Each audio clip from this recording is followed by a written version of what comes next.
दोस्तों, आज फिर मैं एक नया टॉपिक लेकर आपके सामने प्रस्तुत हूँ। भारत के राष्ट्रपति चुनाव, शक्तियाँ, अधिकार और महाभियोग की पूरी कहानी बताने का प्रयास करूँगा। नमस्कार दोस्तों, स्वागत है आपका हमारे चैनल एजुकेशन MS ऑफिशियल पर, जहां हम राजनीति और इतिहास के सबसे बड़े रहस्यों को आसान भाषा में आपके सामने रखते हैं।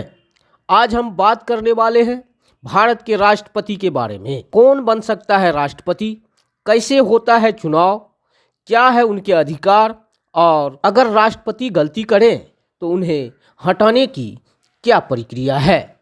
इस वीडियो को अंत तक देखें, क्योंकि ये जानकारी आपके सामान्य ज्ञान को भी बढ़ाएगी और आपको भारतीय राजनीति को गहराई से समझने में मदद करेगी। अगर आप ऐसे ही शानदार वीडियो चाहते हैं तो अभी हमारे चैनल को सब्सक्राइब करें और बेल आइकन दबाएं, ताकि हर नई वीडियो की सूचना सबसे पहले आपको मिले। भारत के राष्ट्रपति कौन होते हैं? भारत का राष्ट्रपति देश का प्रथम नागरिक, फर्स्ट सिटीजन होता है। लेकिन क्या आप जानते हैं कि राष्ट्रपति को बहुत शक्तिशाली होने के बावजूद कई मामलों में प्रधानमंत्री से भी सीमित अधिकार प्राप्त होते हैं। भारत में राष्ट्रपति का पद संवैधानिक प्रमुख का है। वह देश की कार्यपालिका के प्रमुख होते हैं, लेकिन वास्तविक सत्ता प्रधानमंत्री और उसके मंत्रिमंडल के पास होती है। राष्ट्रपति का चुनाव कैसे होता है? Presidential election process. अब बात करते हैं सबसे महत्वपूर्ण सवाल की, राष्ट्रपति कैसे चुना जाता है? चुनाव कौन करवाता है? राष्ट्रपति का चुनाव भारत का निर्वाचन आयोग, इलेक्शन कमीशन ऑफ इंडिया करवाता है। लेकिन इसमें सामान्य जनता वोट नहीं डालती, बल्कि एक विशेष प्रकार का चुनावी मंडल मतदान करता है। कौन कौन राष्ट्रपति के चुनाव में वोट डालते हैं, इसको जानने का प्रयास करते हैं और समझने का प्रयास करते हैं।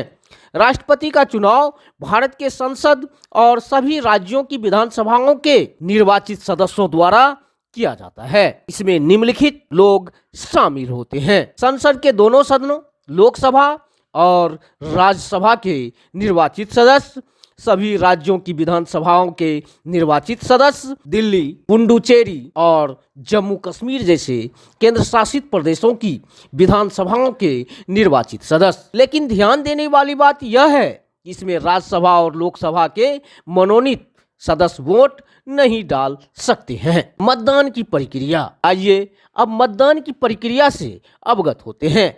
Voting process. राष्ट्रपति का चुनाव अनुपातिक प्रतिनिधित्व प्रणाली और एकल संक्रमणीय मत प्रणाली के तहत होता है। इसका मतलब यह हुआ कि हर विधायक और संसद का वोट अलग अलग मूल्य का होता है, जो उनके राज्य की जनसंख्या पर निर्भर करता है। मतदाता अपने मतपत्र पर उम्मीदवारों को प्राथमिकता के अनुसार रैंक देते हैं, 1, 2, 3 आदि। अगर किसी को 50% +1 वोट नहीं मिलता तो दूसरे चरण की गिनती होती है और मतों का पुनः वितरण होता है जब तक कि कोई उम्मीदवार जीत न जाए। चुनाव कितने साल में होता है? राष्ट्रपति का कार्यकाल 5 वर्षों का होता है, लेकिन वे फिर से चुनाव लड़ सकते हैं। कौन राष्ट्रपति बन सकता है? क्या आप राष्ट्रपति बन सकते हैं? आइए जानते हैं कि कौन कौन इस पद के लिए योग्य हैं। संविधान के अनुच्छेद 58 के अनुसार राष्ट्रपति बनने के लिए व्यक्ति को भारत का नागरिक होना चाहिए, कम से कम 35 वर्ष की आयु होनी चाहिए, लोकसभा का सदस्य बनने की योग्यता होनी चाहिए, वह किसी लाभ के पद पर नहीं होना चाहिए। राष्ट्रपति की शपथ कौन दिलाता है? जब कोई नया राष्ट्रपति चुना जाता है तो उसे भारत के मुख्य न्यायाधीश, चीफ जस्टिस ऑफ इंडिया शपथ दिलाते हैं।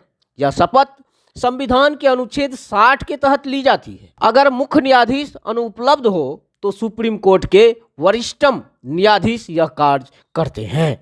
राष्ट्रपति के अधिकार और शक्तियां।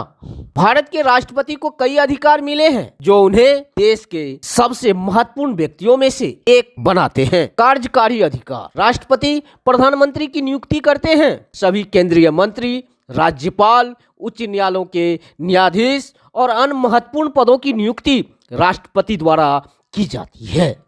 राष्ट्रपति सभी सरकारी कार्य अपने नाम से करवाते हैं। विधायी अधिकार, संसद के दोनों सदनों का सत्र बुलाने और स्थगित करने का अधिकार राष्ट्रपति के पास होता है। कोई भी विधेयक उनके हस्ताक्षर के बिना कानून नहीं बन सकता।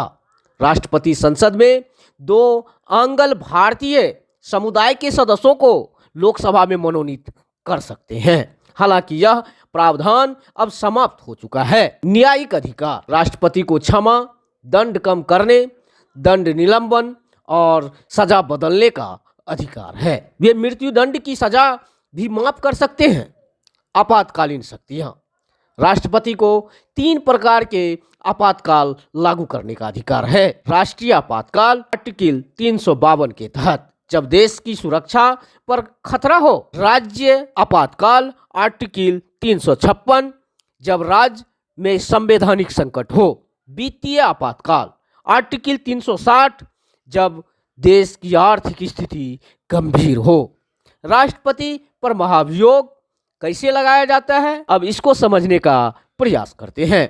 अगर राष्ट्रपति अपने संवैधानिक कर्तव्यों का पालन नहीं करते तो उन पर महाभियोग चलाया जा सकता है। महाभियोग की प्रक्रिया, महाभियोग प्रस्ताव संसद के किसी भी सदन में लाया जाता है। इसे 2/3 बहुमत से पारित किया जाना चाहिए। आरोपों की जांच के लिए संसदीय समिति बनाई जाती है। अगर आरोप सही पाए जाते हैं तो प्रस्ताव दूसरे सदन में भेजा जाता है। अगर दूसरा सदन भी इसे 2/3 बहुमत से पारित कर देता है तो राष्ट्रपति को पद से हटा दिया जाता है।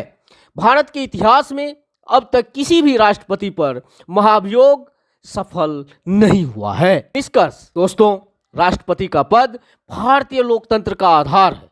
वे देश के प्रमुख होते हैं और संवैधानिक मूल्यों की रक्षा करते हैं। आज हमने भारत के राष्ट्रपति के निर्वाचन के अधिकार और कर्तव्य को जानने का प्रयास किया।